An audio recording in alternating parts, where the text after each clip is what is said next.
Hello and welcome to the Trusted Advisor, a channel-focused podcast and video series powered by the Retail Solution Providers Association. I'm Jim Roddy, your host for today. Thank you so much for joining us. This pod and video series is designed specifically for point-of-sale resellers and software developers, and our goal is to educate you on the topics of technology, leadership, management, sales, marketing, and other small business best practices. Today on the podcast, we'll be talking about how VARs and ISVs can build a stellar company culture with two special guests.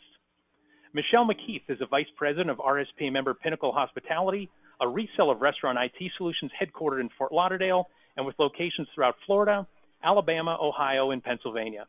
Michelle's been active in the RSPA's Women in Retail group and was a panelist for the W2W community event this year at Retail Now.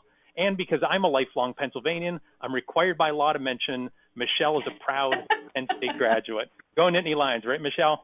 That's right. We're doing pretty good this year, that's for sure.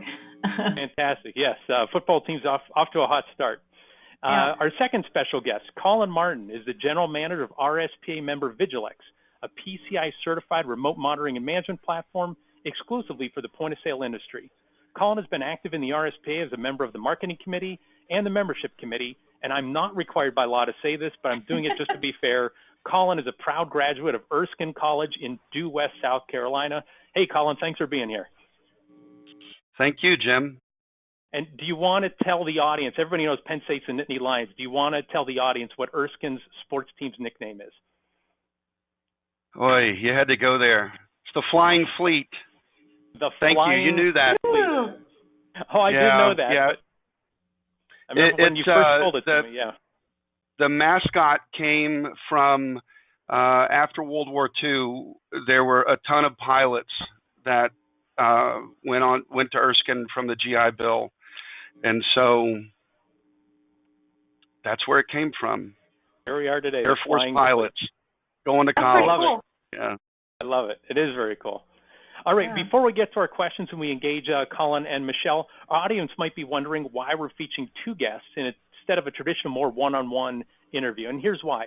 The biggest strength of the RSPA is the community and partnerships that can be forged sometimes where you least expect them. So what we're going to do on many episodes of The Trusted Advisor is show the RSPA community in action by having guests share their unique perspectives and see where the conversation takes us. That's what happens every day among RSPA members, and we thought it'd be interesting to share that with you as well. All right, let's rock and roll. So I want you to both start our conversation addressing the VAR and ISV leaders who are skeptics about culture, right? They think it's fluffy. They're listening to this podcast, watching this video saying, I'm ready to bail, right? They say they're too busy taking care of customers. They have problems to solve to focus on culture. So I just finished reading a book by AOL founder Steve Case, and he said the reason the AOL Time Warner merger didn't work was, quote, it all came down to people. It came down to emotions and egos and ultimately the culture itself. Michelle, starting with you, can you talk about the importance of culture to your company's bottom line and really for its future survival? Yeah, so as I'm listening to you, Jim, I'm thinking to those of you that are listening to this or watching us, you can't afford not to invest in culture.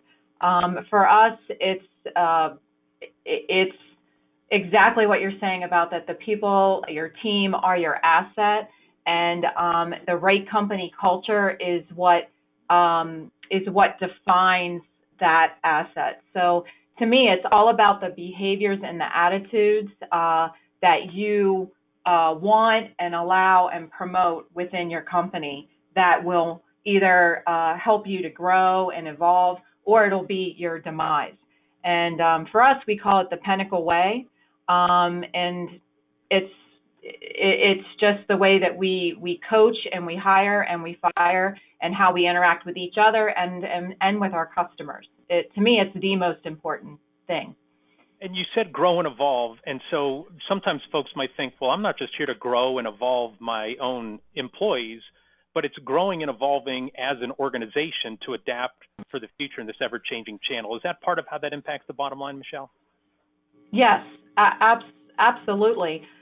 Because you can have a whole team that has the right skill sets, but if you don't have a team that has the right attitudes and behaviors to give that great customer service and exceed your customers' expectations, then they're not going to keep doing business with you. You're not going to get those references because we just are like any other customer service group that, okay, it's mediocre, right? This is our blue ocean. This gets us away from the average customer service capabilities. So. Got it. Yeah, I guess to build on 2 points you said, one is a fundamental you gotta wanna, right? If you bring on people who really want to get better and take care of customers, that's going to get you a long ways there as opposed to kicking them in the butt. And then the blue ocean strategy, we actually just posted on the RSPA blog and some analysis of the blue ocean strategy, that book, and it talks about instead of being with all the competition, you can separate yourself by them and you do it with your people and your customer service. Yeah, get out of the red bloody ocean of everybody else and be that, wow, when I call Pinnacle, it's like they care, they took care of me, and they did it in a timely manner. So. Yep, all the sharks are fighting over the same fish. So thank you, Michelle. Colin, can you talk about the importance of culture to your company's bottom line? Yeah, I would echo a lot of the things that Michelle just said. It's literally where everything begins and ends with us. So, Vigilix is under the same roof with a sister company, Copus. So there's roughly 8 or 9 people full time at Vigilix, a total of 50 in Vigilix and Copus, and so we're all under the same culture. We're all under the same roof, and we don't have a mission statement. We don't have a vision statement. We have 4 key values, and that's respect, lead, impact, and simplify. And everything we do goes through those 4 filters. And if they don't make it through that filter, it's not acceptable. And we don't do it. Whether it's how we interact with each other, whether it's how we grow the business, how we interact with our customers, everything goes through respect, leadership, simplify, and impact. Got it. Interesting. And how does that, how is that part of your culture? How do you make sure that those are alive and not just words on the wall? Do you look for people who have that? Do you train it in them? Yes. I know it's not like some easy, silver bullet answer. Well, yeah, we do. So, as I thought about what we would talk today, one of the things that seems really elementary, but it's so true, is that water flows downhill, right? So where does it start at Pinnacle? It starts with Don and Michelle. And they set the tone. They set the tone for their offices. They set the tone for their headquarters. Same thing here. Andy Kurtz is the CEO of both Copus and Vigilix, and it begins and ends with him. Back in the day when there were only 8 people here total, Andy wanted to hire people that were very smart and he could tell were in line with how he thought, and he just turned them loose. Go, be free, don't screw up. Well, as you grow, that doesn't work anymore. And also as you grow, one person can't have 50 direct reports. In my view, I think one person should have no more than 7 or 8 direct reports. So what does that mean? How do you carry the ball throughout your organization? You carry the ball throughout your organization by making sure that the people that are your direct reports think like you do from a cultural standpoint. You don't want them on the same level and from an intelligence standpoint. You want them smarter. You want them better, right? But they have to fit the culture to be able to pass it down through the organization, down through the chain of command into the different, to your customer service, to your marketing, to your sales team, to your operational team, et cetera. Got it. No, thank you for that, and I appreciate you sharing the 4 traits there. I will also say, because I know that Andy is a big soccer fan, his daughter plays professional soccer, and I'll never forget covering an NCAA soccer game. A coach put a kid in late, and the kid's name was Jimmy Diana, and the coach yells as he's running onto the field, "Jimmy, don't blow it!" He looks back like, "Got it, coach." Like that sounds like what Andy did as well. He pat everybody on the back and said, "Don't blow it." Right. Michelle, Colin said respect, lead, impact, and simplify. What are some of, you talked about the Pinnacle way, what are some of the principles in the Pinnacle way that jump out to you and I guess offer kind of a, guiding star for the folks inside of your organization? Yeah, so I loved everything that Colin had to say, and I agree that it does start with the leaders, and we put in the whole thing with the direct reports. And I'm getting to the answer of your question, Jim. And so, we put people in leadership roles, and we just expect them to know how to lead and to manage. And it doesn't work that way. And so not only is it really important to have that culture of, we actually have 27 fundamentals, Colin, can you believe it? But it sounds like a lot, but we don't just put them up on a wall. We actually live them.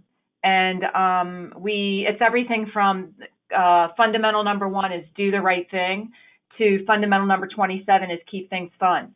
But in between there, like this week, we study a fundamental a week.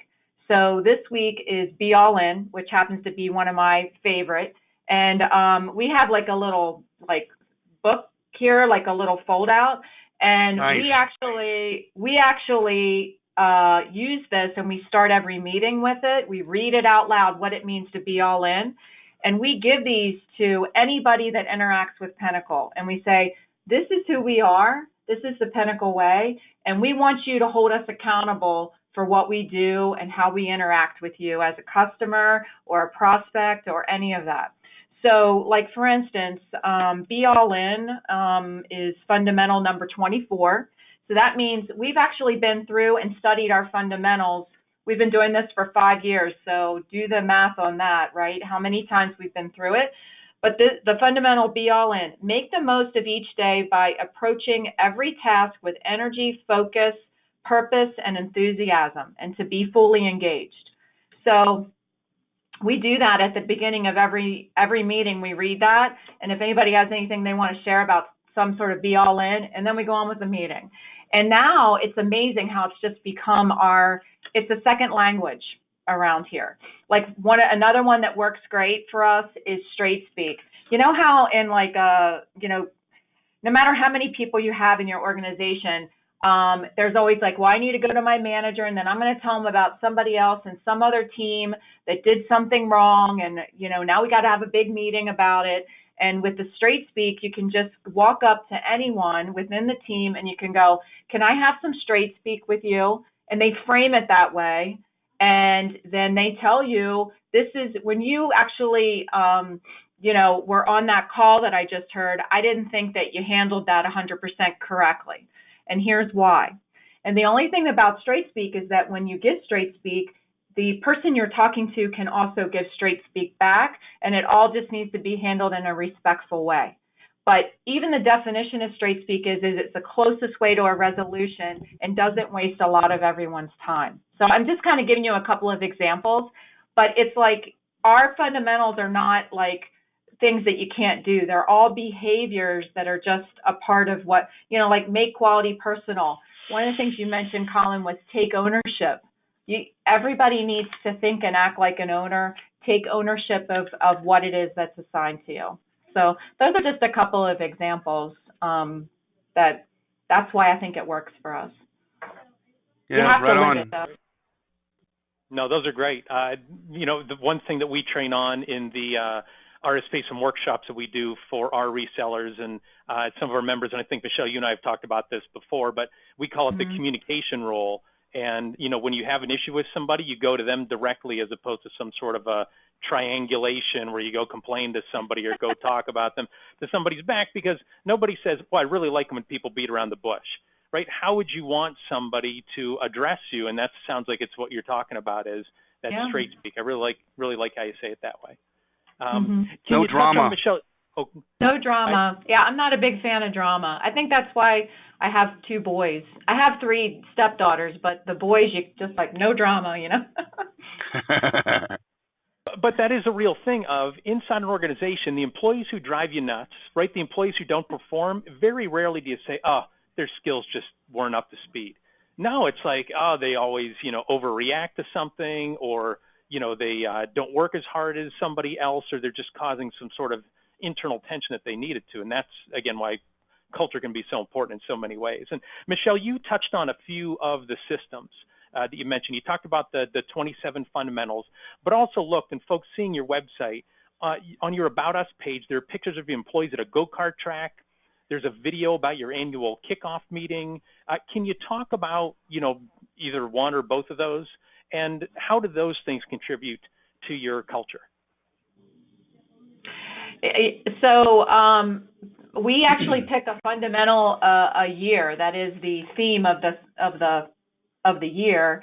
And like for our kickoff, for instance, everyone gets shirts made up with it, and then everything kind of is around that kickoff theme. But we just weave our fundamentals in the Pinnacle way into everything that we do. And even if it's something like Straight Speak, we always say, no matter what we're doing, that's always we then keep things fun.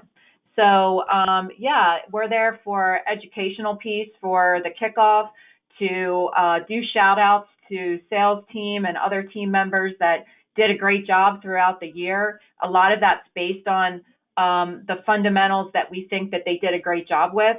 But at the same time, why don't we do some go-kart racing while we're at it? Why don't we, let's sing karaoke. Let's do some stuff that really makes it so that it's just not about what you have to do, but you can really have fun while you do it, and it builds a team of people that they want to come to work, and they are all in with what Pinnacle is doing, where we're evolving. You know how everybody hates change? Well, not everybody, but a lot of people, one of our fundamentals is embrace change, and we show them how that can be for good. That can really help everybody to get to that next level.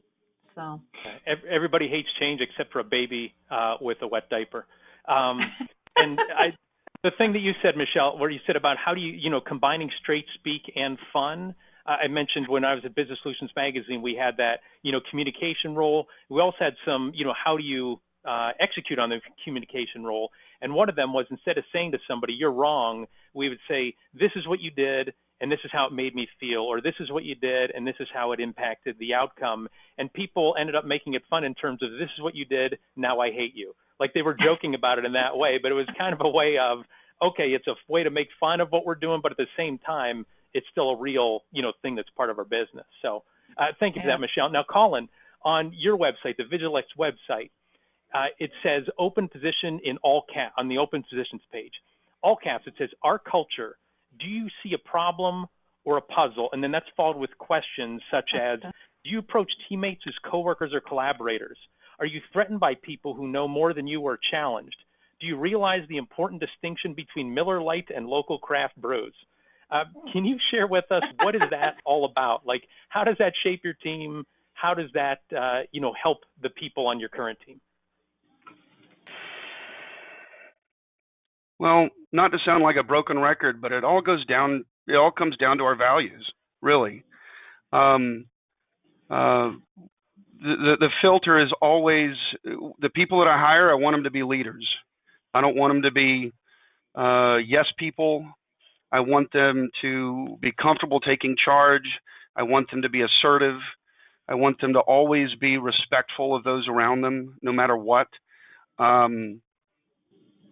want them to, the whole, do you see things as a problem or a puzzle? Well, that's the right attitude, right? I mean, that's simplify.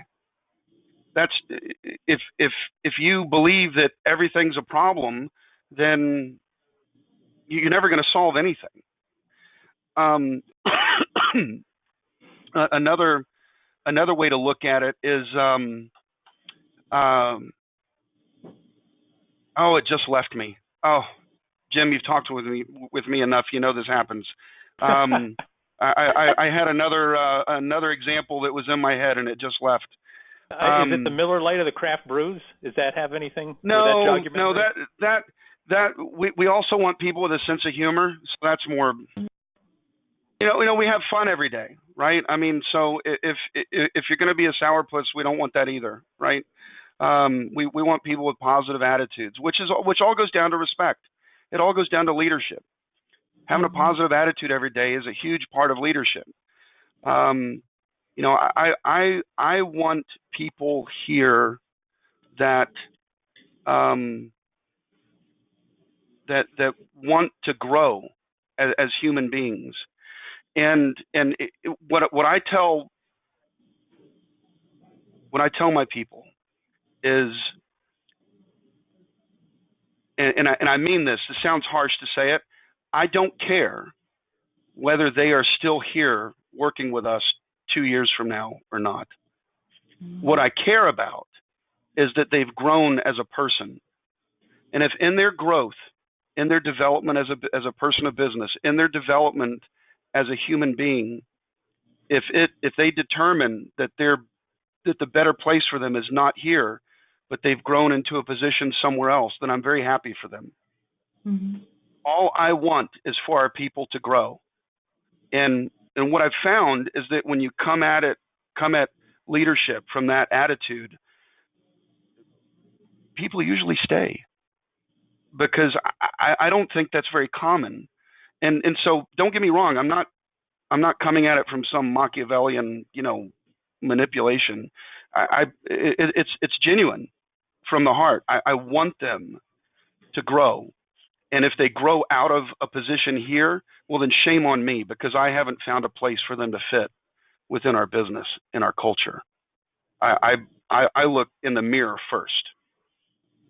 Does that answer your question?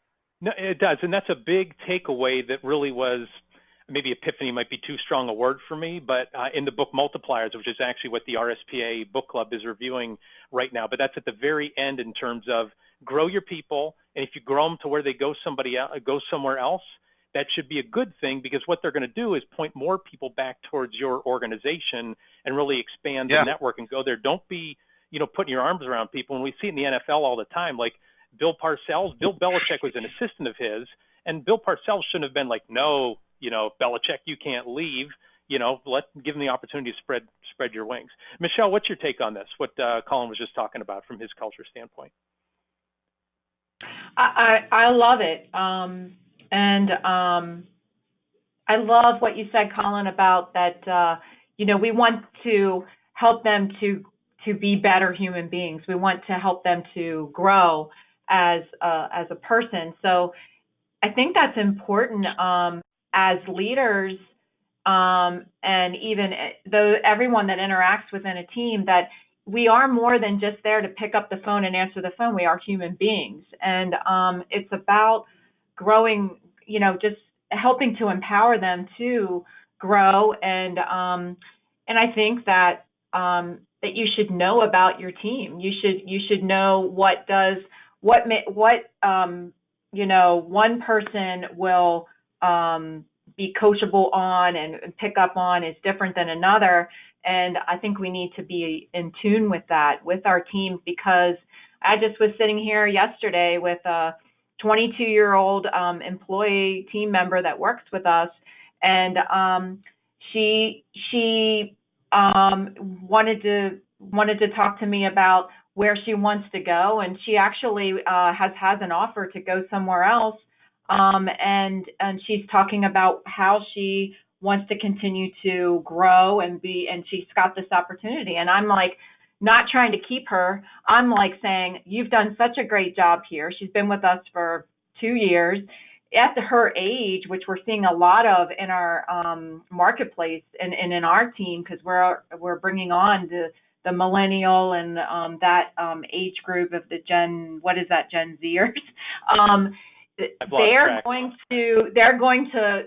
They're going to look around, and I think what will happen is like what you're saying, Colin, is that when they do look around, because that's what they're hearing, you should check out other companies. You should have experience. They're going to be able to tell the difference.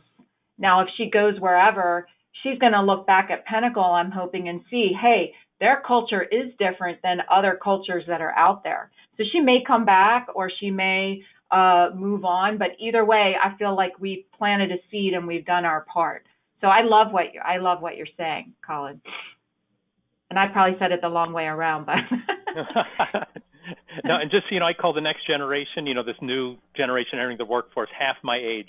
Like, that's the thing that I'm realizing. Like, oh my gosh, I've been alive twice as long as you have. And Michelle and Colin, and I'm hoping I'm asking Michelle this question first and then you. Is it really, how to grow people?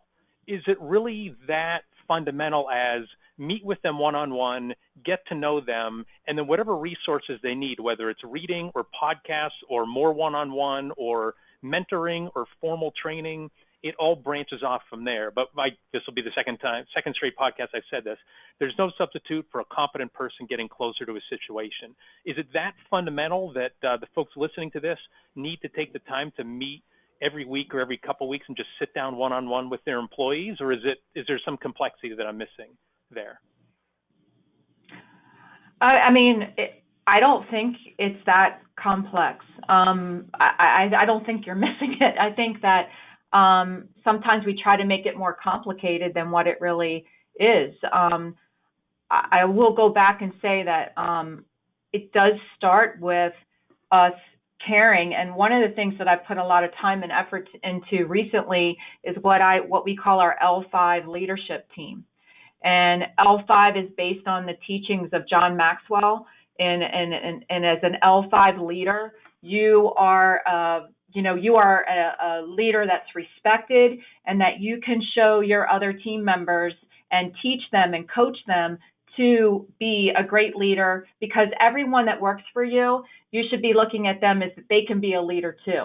And it's not maybe that they lead a team of, 84 people. It's that they lead a team within the peers that they can make an impact with. So getting back to what you were saying, Colin, about, you mentioned leadership and impactfulness. It does start with Don and I, but we can't be everywhere all the time. So as we teach our L5 leadership to be great leaders, and then they're teaching other leaders, and we weave in the Pinnacle way, that's the, secret sauce, I think. And it's not that complicated. But you do, as a leader, as an L5 leader, you are expected to know your team and to teach them and coach them and to help to empower them to become better. On the other hand, we hold them accountable for the times that, you're going to have those team members that they come in, they work 9 to 5, they do the bare minimum, and that's it. And I'm going to say for as far as we're concerned, it's great that you're doing that, but if you don't want to continue to evolve and to help others and to do the things that are part of our culture, you're probably not a good fit for our culture. And you're definitely not a good fit if you aren't coachable and you don't do things that we're expecting from a behaviors and attitude standpoint. And the other thing I'll just say is that as a leader, if you don't quickly jump on that and address that, and either they're coachable or you let them go, everyone thinks that everything you say from a leadership standpoint, and I'm going to make sure I don't say the wrong word here, but they're just going to not believe you, because to them, it's you either believe in what you're saying and you believe that this is what our culture is and that everybody follows it, or you just don't care and it's just a bunch of words on the wall. So. Very well said. Yes. No. Employees will smell you out. And my old basketball coach used to say that you can fake it here, but when you meet somebody, they're going to be able to smell you out, and people will know when you're faking or you're just going through the motions. Colin, can you talk about how do you grow people? You talk about how important that is. Is it fundamental, that one-on-one conversation, having time with them to connect with them? What can you talk about a little bit more? What goes into that? Paint a picture for our audience. Well, that's why I said I don't think anyone should have more than about 8 reports. Certainly no more than 10, because I believe in being present. I mean, Michelle, you have 5 children. Jim, you have 1. I have 3. One of my kids is in college. I've got a senior in high school and a freshman in high school, right? So I'm almost done. One of the things that I've practiced and I realized is that a lot of parenting is just being present. And I think a lot of leadership is just being present. It's being present in the lives of the people that you care about. And people pick up on that really fast when they know that you give a crap. I'm watching my language too, Michelle. See, it's a podcast. There's no FCC regulations, so. Yeah, well, we'll stay appropriate for most, right? Yeah. You know, I try to meet with my team on a regular basis. I pop my head in their office. We have a very loose working environment. In other words, if somebody wants to work from home for a day, as long as they don't have any meetings here, I mean, they don't need to ask for approval. They just say, hey, I'm going to work from home on Wednesday or whatever. It's fine. You know, you dial in. But if I don't see them for a day or two, I make sure I pop in and say, hey, what's going on? How you doing? Let's talk about this. Are you having any issues? Is there anything that I can help you with? And a lot of times, and I'm sure, Michelle, you find this too, the way this conversation goes is they go, well, I'm struggling with this. I'm not sure how to handle this situation. And what you can do is you go, well, when I think about Pinnacle Fundamental number 12, I think the answer is right there. You know, whatever it is. I mean, I don't know what your fundamental number 12 is, but I mean, you go, well, you know, when I think about respect, when I think about leadership, how I would come at this is ABC. And so I just, to me, spending the time with the people is first base. Second base is understanding who they are, where they want to go, and helping them to grow as a person and hit their goals. And that's not an instantaneous thing. You're delusional if you think it is, or if they think it is. It's over time, right? Because as your organization grows, like I have a particular person that I believe will be a great manager, a great leader, but we need to grow a little bit before I can hire people to put under him. So in the meantime, I want to make sure that he doesn't get that leadership thirst and go somewhere else, because I have big plans for him. And so I tell him, I'm like, dude, you the man, you're doing a great job. Please continue doing a great job. Here's what I see happening as we grow. What do you think about that? Does that make sense to you? Does that give you energy when you think about it? Because I want to make sure that what I'm thinking about you is what you think about you. Very well said. And I have a story, but first I have to squeeze in a commercial break, so if you don't mind. So we're going to pause here for a moment to let our listeners and viewers know that an RSPA membership has never been more valuable. I'm not selling Michelle and Colin on this. They're members already.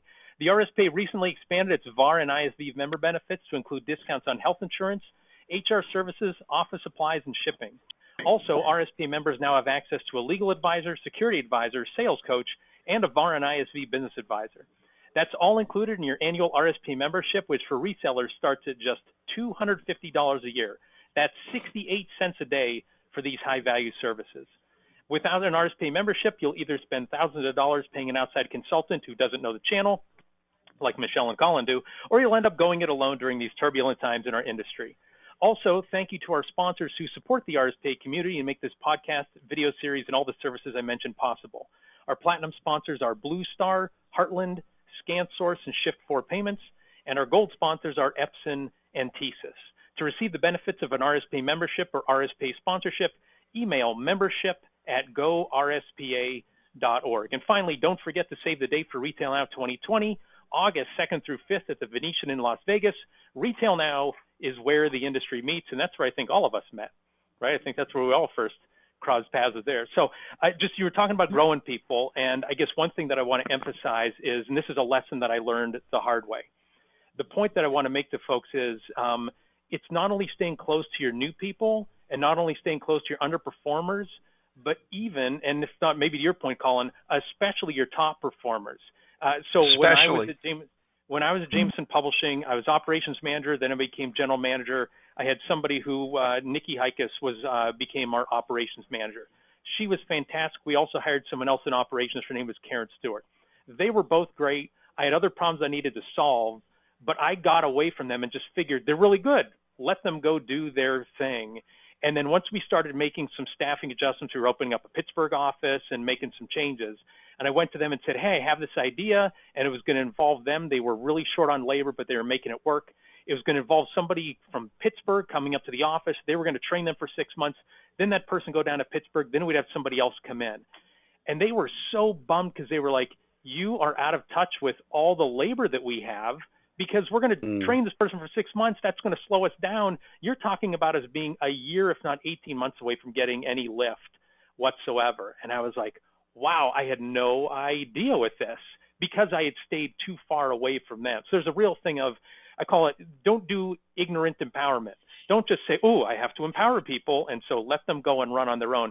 You've got to have those regular touch points in order to find out what's going on in their lives and what do they need. Because even your top performers need something, even if it's just a keep up the good work, but they at least need something. Like, don't ignore anybody in your organization.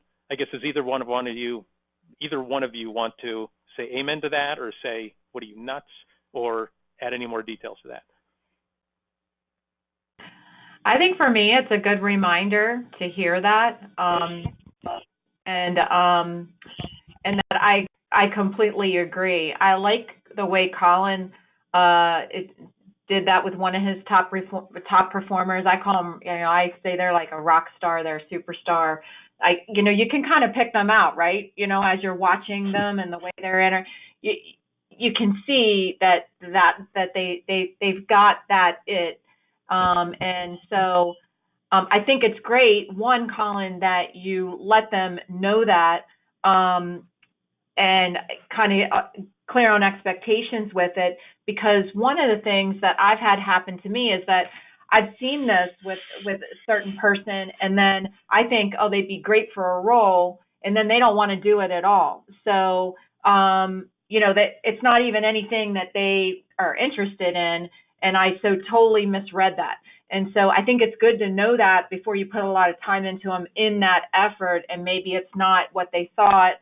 Or to your point, that, well, I hadn't even thought of that, and now you start to get their head wrapped around that. I love that approach, and I think I will try to weave that in even more to do it sooner than later. So I like that point. Yeah, thanks, Colin. Cool. Yeah, I'd say get together with folks weekly if you can, but don't let it go more than 4 weeks, that you're sitting down with them and talking about them and the biggest thing they're facing, or taking them out to lunch. Like, that was a big thing I was a huge fan of. You're going to spend $20, and it's a great investment to sit down with somebody, let them know that they're important. And I remember even, the controller would say, hey, we're spending some money on this stuff. I'm like, hey, this person's paying a lot of prices. The least we can do is take them out to Perkins or, Applebee's or wherever they wanted to go. And we just sit down and say, let's take, not hours and hours and hours, but, instead of the regular, squeeze in on the lunchtime, it's going to take a little bit more than that. And so, Michelle, let me ask you this question. So you have a challenge where, and you and Colin are, have challenges from a culture standpoint about what to do, but you're trying to establish and maintain a cohesive culture across many offices in 4 states. And Colin has an office in Greenville that he shares with a sister company, the Copus, the custom software development firm. Michelle, can you first talk about how do you keep your culture across many buildings? And then Colin, if you can follow up and talk about how do you have that culture with 2 different companies under one roof? Michelle first. I kind of touched on it a little bit. Well, one, it are the fundamentals in the way that we live them. It is a challenge when you have, so we have multiple offices around Florida. We've got an office in Alabama, 2 in Ohio, and an office in Pennsylvania. And you got to keep your arms around it. I kind of like compare it to like being a mom of kids, you can't keep your arms around all of those offices. So you've got to rely on, like, my mom is one of 10 kids. And so, and I'm the oldest of 29 grandchildren. And so, but my mom would always tell stories about that within the kids, of the 10 kids, there were those that were picked out to be leaders for or take care of some of the other kids in the family, right? So, like, my mom was in charge of, a couple of the younger ones, and her sister was in charge of a couple of the other ones. So that to me is the same as teaching your leaders to make sure that that message goes out and gets, you do those one-on-ones, even with the people that are in those different offices. So have good leaders and work on that. Like for us, it's the L5 leadership, that makes sure that gets communicated properly. I do think communication is one of the top things, and to not let them feel like they're on an island. Let them know that we want their feedback. And way the office works in Pittsburgh and the customers that are in Pittsburgh, maybe there's something different culturally or whatever that we should know about with the way we do things in Florida, for instance. So let them feel like they're a part of it, and that it's just not like, oh, those guys in corporate, here we go again, they're making another decision. So anytime there's like any kind of new thing that's happening or anything like that, we always have town halls. We let them talk. They can openly ask questions. And it really helps to keep through leadership, communication, and letting them feel like they can say and ask questions. It helps to keep a cohesiveness. So, and then Don and I go around to all the offices and we let them talk to us. Like we're starting around right now, like in October, we're going to Pennsylvania and Ohio. And then we're on a rotation and we meet with the team there. And part of it's like Don, I call it the State of the Union. So Don gives the State of the Union, and then the people get to, ask questions and how's that going to affect us? Or, because that's what people think about, right? Is this is me and how is that going to affect me and my family? And so it's harder to do that if you don't get out and really meet your team and interact with your team. So yeah, it sounds like you have to make sure that you have somebody in that office who shares your DNA, right? Mm-hmm. And you can constantly communicate with them and train them, and then you've got to be visible. You have to show up, like Colin said, be present. Yeah. Colin, can you talk about the challenge of two companies under one roof, but having the culture? I mean, I guess it's a little different where there is one owner, but if you can talk about that challenge about building the culture under one roof. There really isn't a challenge. I guess it could be. So let me clarify. Under Andy, there's three people: me, Kevin, Adam, that are the leadership team for both companies. And we have bought into the company values, hook, line, and sinker, of course. They are our values. They're not just the company's values. They're a part of us, a part of our DNA. And then the people that are under us that we lead and manage, we make sure that I said it earlier, that water continues to flow downhill. And the second that water is not flowing downhill, it's out, right? I mean, hire slow, fire fast. So if it's determined that a particular person is not the right fit, we have a pretty quick assessment. Is it a capabilities thing, or is it just we were wrong in hiring them in the first place? And even when we let somebody go, we try to be very respectful. We've even carried health benefits for a number of months after they left until they landed on their feet somewhere else. So, sorry, I don't want to belabor it. For us, it's being under one roof. I think, Michelle, your challenge is much more profound. But even there, I would assume and I would hope that you have a key person at each office that is your right hand at that office. And then it flows from you and Don to that person, from that person down to the rest of the team in that office. And if for some reason that chain has a weak link, you have to fix it. I would imagine it becomes pretty evident pretty fast. If I could pull back here for 1 second, almost bring our conversation full circle, where you both started was talking about the values inside your organization. So it's not like Michelle, you and Don are going to each office and say, be like Michelle and Don. And Colin, it's not like you're saying, be like me, or Andy's saying, be like me. You're pointing to the principles, and it's breaking down into actions that people can follow or that they have followed and do that in their world. And that's where I think a lot of small businesses, where it's all centered on the owner, and it's kind of that, cult of personality thing. And Dave, try to be like so-and-so and try to be John Jr., as opposed to being your own version of meeting those principles. That's what I guess I want to pull back here, and that's what it really sounds like you're saying. And I guess those on the podcast can't see that Colin and Michelle are both nodding. So it sounds like you're saying, yeah, that's a big key. So right. If folks are listening to this, you got to kind of start with some principles. Absolutely. It's the principles that carry the organization forward. If you're relying on a person, as you said, a cult of personality, you're going to fail. It might be 30 years from now when the person dies, but you're going to fail. It's not.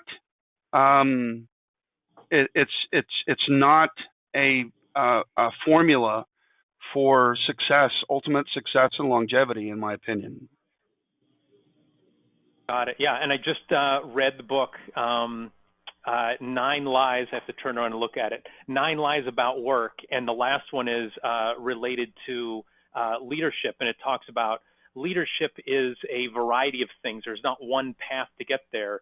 It's just producing followers. That's what it sounds like. You have your principles, but however people get there, they get there. So my last question for you.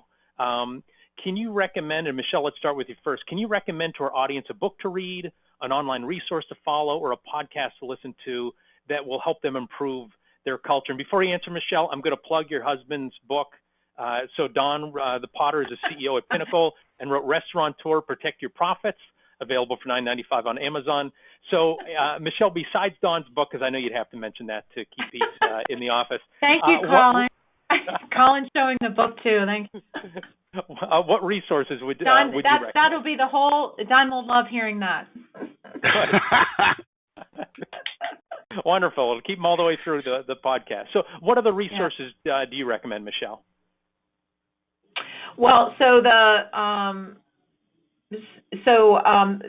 book that and the whole thing of way we designed our culture was from a Vistage speaker, which Don and I are both in Vistage, which is it's just the way to help us grow as leaders. It used to be called Tech, and now it's called Vistage. And so one of the speakers we had was David Friedman, and he is all about culture. So he has a book called Culture by Design, and he has a framework that you can follow. This is the book here, but it's a great way to show you how not only to. It's a way he showed us how to not come up with those, like we talked about, words on a wall, but how that becomes how you live and how you, it just becomes a second language to your company. So I would recommend him. I also recommend the L5 Leadership by John Maxwell.